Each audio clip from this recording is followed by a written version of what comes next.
They thought one nation would break alone, but they didn't expect the ripple that would follow. When Iran struck back, it wasn't just a military move. It was a spark that's now igniting hearts across more than 40 Muslim nations. For the first time in generations, the Ummah isn't just speaking, it's standing. This isn't just about missiles and headlines. This is about a long silenced roar returning to the world stage. If you've ever wondered what happens when unity replaces fear, when faith turns into force, and when a sleeping giant begins to rise, then stay with me. Because what you're about to hear isn't just a speech, it's a wake-up call. And once you hear it, you won't see the Muslim world or yourself the same way again. The Iran strike was not just a response, it was a rupture in the silence that had blanketed the Muslim world for far too long. For years, the narrative was shaped around one idea, that Israel was untouchable, fortified by alliances, shielded by technology, and defended by the West's unwavering support. Fear became normal, silence became strategy, and across the Ummah, people were conditioned to believe that resistance was only symbolic, that no real retaliation could ever break through the iron walls of Zionist power. But then, Iran struck. And not in a whisper, not in hesitation. It struck with precision, with calculation, and with a message wrapped inside every missile. The era of fear is over. That moment sent a tremor through the illusion. For years, Muslim voices had cried out, but their cries echoed in the void. Then suddenly, the silence cracked. Screens around the world lit up with footage that wasn't from protests or funerals. It was footage of resistance with teeth. The myth of invincibility, the armor of psychological superiority that Israel had built, was pierced. And for the first time in a long time, the Muslim world didn't just witness pain, they witnessed power. It was a psychological shift. It was the realization that no empire, no matter how well armed or well connected, is immune to consequence. And that realization did not just spread in political circles, it lit something deeper in the hearts of the people. This wasn't about glorifying war. It was about reclaiming dignity, about showing that those who've suffered under siege, under sanctions, under isolation, can still rise, can still roar. Iran's strike didn't just hit a target, it hit a nerve in the global narrative, a nerve that pulsed through the Muslim world and whispered, "You are not weak, you are not voiceless, you are not defeated." That whisper is growing louder now, because courage, when witnessed, is contagious. One nation stood tall, not because it wanted war, but because it refused to kneel. And now others are taking notice. That first strike shattered more than steel.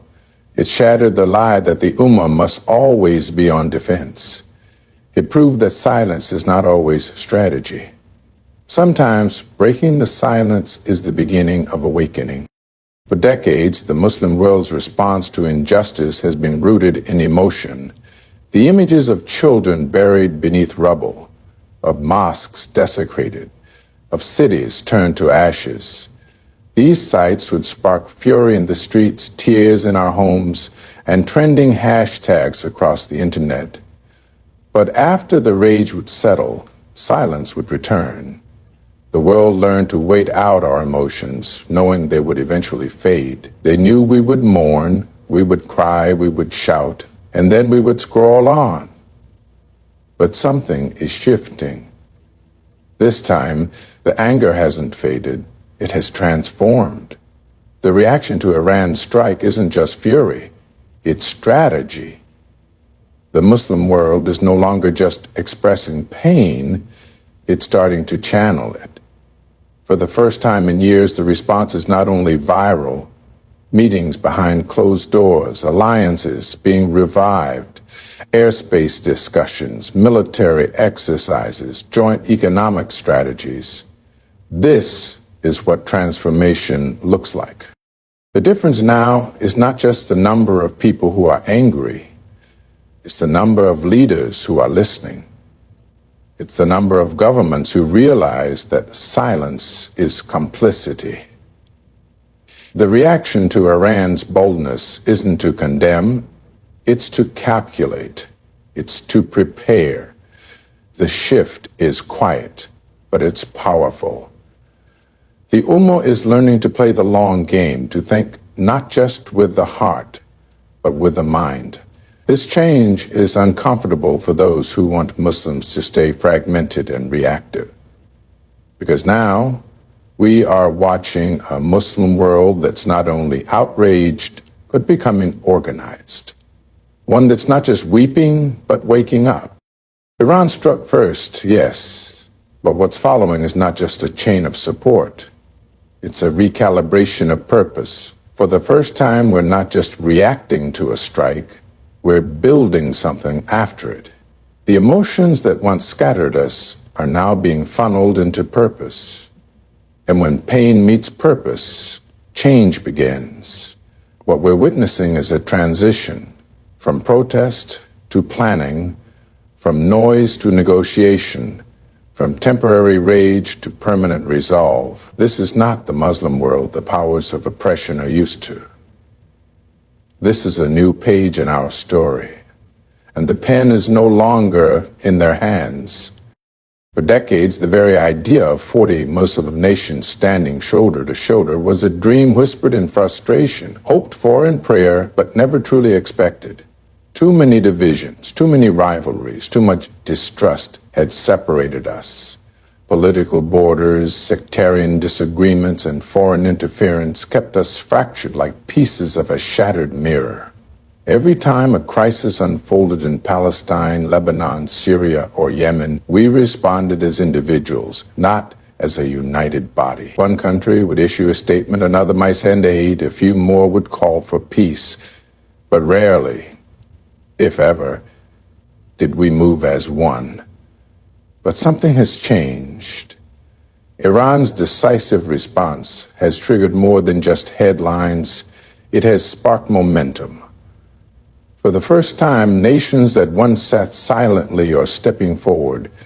Military leaders are speaking in unified tones. Diplomats are holding meetings behind closed doors with urgency. The idea of a united front is no longer fantasy. It's beginning to take shape. 40 Muslim nations preparing together is not just a military headline, it's a spiritual, political, and historical moment. It signals that we may finally be moving beyond statements and into strategy, that we are beginning to see ourselves as one body, where if one limb is wounded, the entire body feels the pain and responds. This awakening is powerful because it terrifies the oppressors. A divided Ummah is predictable. A united one is unstoppable. Our enemies have always feared our numbers, but they counted on our disunity. They counted on our distractions, our divisions, our hesitations. But now they are facing something new. Dialogues between countries once distant. Defense coordination between leaders once indifferent. And public support that refuses to fade away. This isn't about starting war. It's about ending injustice. It's about realizing that strength doesn't just come from arms, but from alliance. That the message of Islam, of standing for the oppressed, of protecting the innocent, isn't meant to be spoken quietly from pulpits. It's meant to be lived, defended, and honored. The coming together of 40 nations, even in preparation, sends a message louder than any declaration. The Ummah remembers who it is. It remembers that strength was never in numbers alone, but in unity, discipline, and faith. And once that unity begins to take form, no wall, no system, no power built on oppression can stand against it. The world is watching, the Ummah is stirring, and the foundation for something historic is being laid, brick. Israel has long dominated not only military landscapes, but also the battlefield of perception. Its strength for years has rested not just on its weapons or alliances, but on its ability to control the global narrative. With the help of powerful media machines and unwavering political backing, Israel crafted an image of superiority, invulnerability, and victimhood, all at once. Any threat to its security was amplified. Any aggression it committed was softened or justified. In that space, the world was trained to view Israel as the side under attack, even when it was dropping bombs on civilian homes. But the recent shift in momentum, triggered by Iran's bold and unexpected strike, has thrown that carefully crafted image into crisis. And now Israel finds itself facing a new battlefield, one that requires more than military strength to navigate. A battlefield where diplomacy is shifting, airspace is being denied, political pressures mounting, and new voices are rising louder across the globe. This battlefield isn't about missiles. It's about meaning. It's about whose story holds weight and whose pain the world can no longer ignore. For the first time in a long time, Muslim nations are not just reacting to media bias, they are beginning to counter it. They're building platforms, investing in narrative control, and leveraging political alliances to reframe the conversation. And it's working. The world is beginning to see the cracks, beginning to question the imbalance, beginning to recognize that the so-called victim may in fact be the oppressor. This kind of shift terrifies a system built on perception, because when the illusion starts to fade, real accountability begins to grow. Israel, for the first time in its modern history, is surrounded not just physically, but diplomatically and ideologically. The once solid wall of unquestioning support is showing signs of erosion. Protests erupt globally, not just in anger, but with knowledge, with context, with clarity. And when the truth begins to move, it becomes unstoppable. This is the new war Israel faces. A war of legitimacy, of image, of moral ground. And that's a war that can't be won with drones and missiles. It must be fought with truth. And truth is finally rising from the ashes. That's what 40 united Muslim nations threaten, not just with force, but with facts, faith, and a united refusal to stay silent. The world is watching, and this time the curtain is being pulled back. There's a kind of strength that goes beyond strategy, beyond military might, and beyond numbers. It's not written in policy papers or broadcast through satellite imagery. It's the kind of strength that lives deep inside the heart of a believer, the kind that no weapon can destroy and no army can conquer. When Iran struck, what truly rattled its opponents wasn't just the power of the weapons or the scale of the attack. It was the courage, the conviction, and the fearlessness of a nation that had been sanctioned, isolated, threatened, yet still stood up and said, "We will not bow." That is the kind of force that sends shivers, not because of destruction, but because of dignity. And that dignity flows from something deeper than political power. It flows from faith. What the enemy fears most isn't just unified military force. It's the unity of belief. It's the strength of a people who turn to prayer before battle, who fast with purpose, who live for more than survival. They live for something eternal. That's why Muslims who rise in the face of oppression are not just fighters. They are symbols. And those symbols spread like wildfire across the world. A child praying in a bombed-out room, a mother burying her son with her head held high, a soldier making sujood on the battlefield. These are images that no enemy can erase, because they show a truth that the world tries to ignore. A believer with faith is more powerful than a tyrant with tanks. This moment in history is about more than weapons. It's about what's being revealed. The oppressors rely on fear, but fear does not control a heart that trusts in God.